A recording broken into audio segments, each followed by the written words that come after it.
My patient is an 81-year-old female. She had a very interesting life.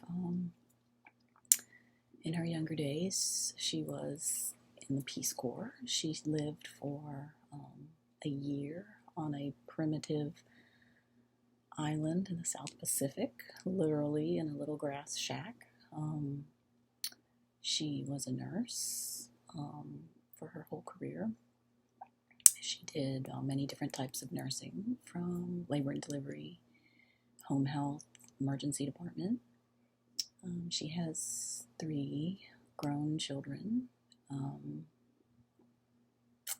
and many grandchildren and 2 great-grandchildren.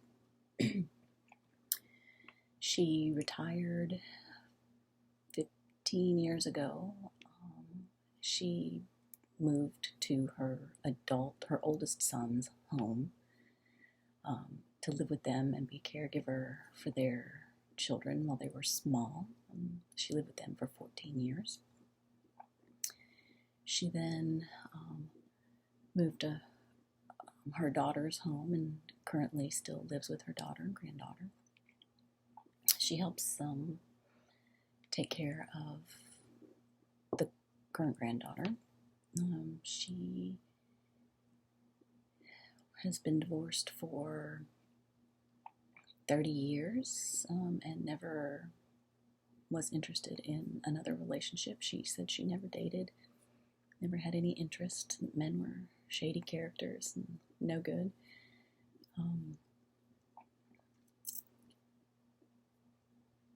She's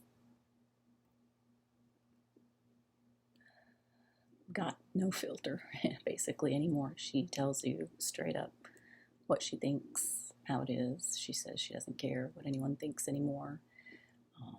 She's going to say what she wants. She's going to do what she wants. Prior to our discussion, she had attempted a few different occasions to talk with her sons about her end-of-life wishes, particularly the son she was living with.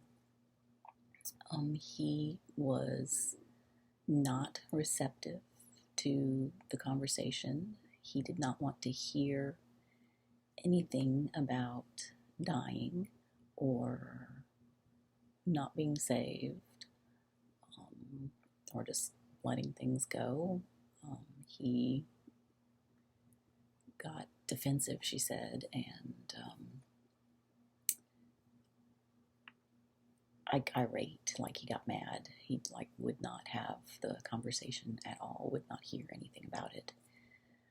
Her other son also, she tried to have the conversation on the phone with him, and he was not interested in hearing anything about dying or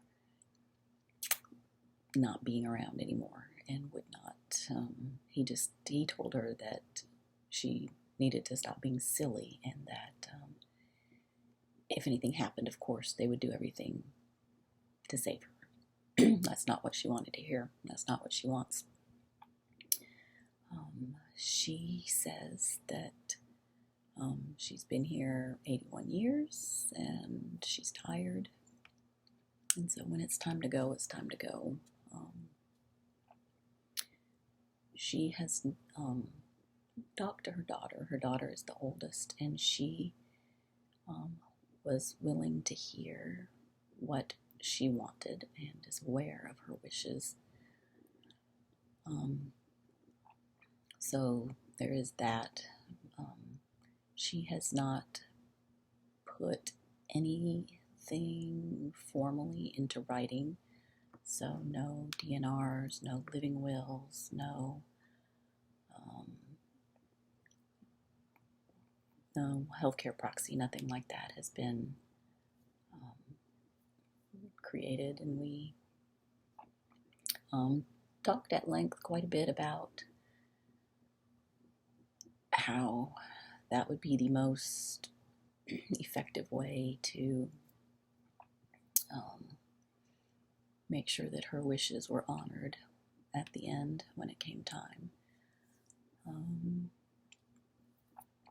She has history of hypertension, coronary artery disease, hyperlipidemia, anxiety and depression. She had 2 stents placed 2 years ago.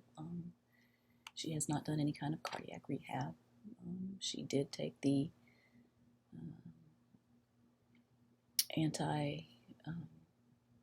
platelet anti-clotting medication.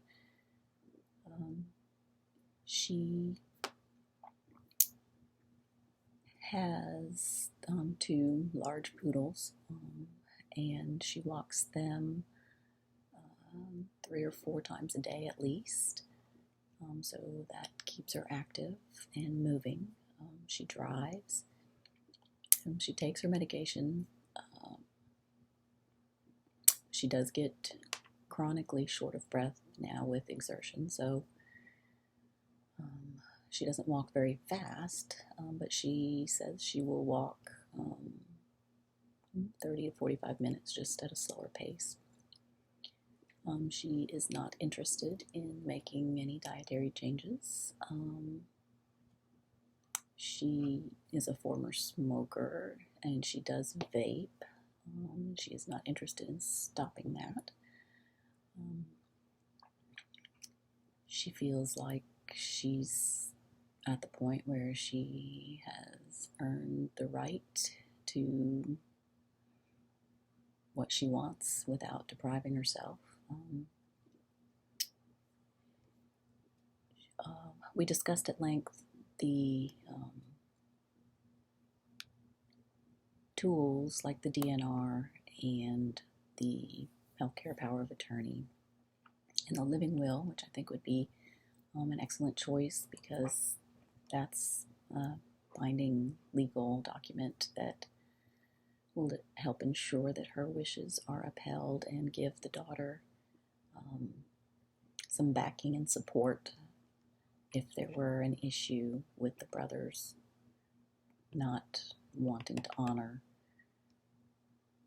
those wishes. Like, she does not want to be intubated at all for any reason. She does not want artificial nutrition. She does not want hydration that would just prolong the inevitable.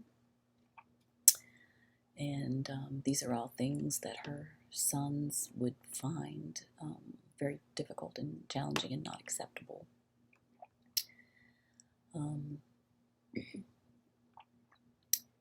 She does not want any kind of life-sustaining measures that would leave her with a diminished quality of life. She said, as we age, the quality of life degrades on its own anyway, and after a certain point, if there's no use or enjoyment, then why go on? So she is not against things like if she needed a pacemaker or an internal defibrillator, as long as she's still with the quality of life like she has now, which is acceptable to her. She drives, like I said, she has the dogs, and she has the grandkids around, and the great-grandkids.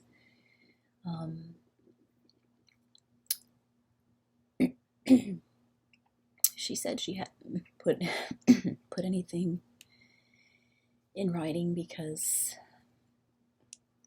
it always seems like there's time, and it just didn't seem like something necessary that she needed to do. But after talking with her about that, she agrees that probably it would be in her best interest to talk to her doctor and get some of these paperwork, at least the basic ones, like the DNR and the living will, established.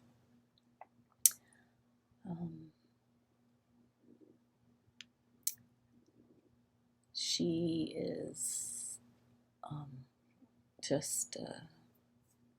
she was just spunky, I'd say smart aleck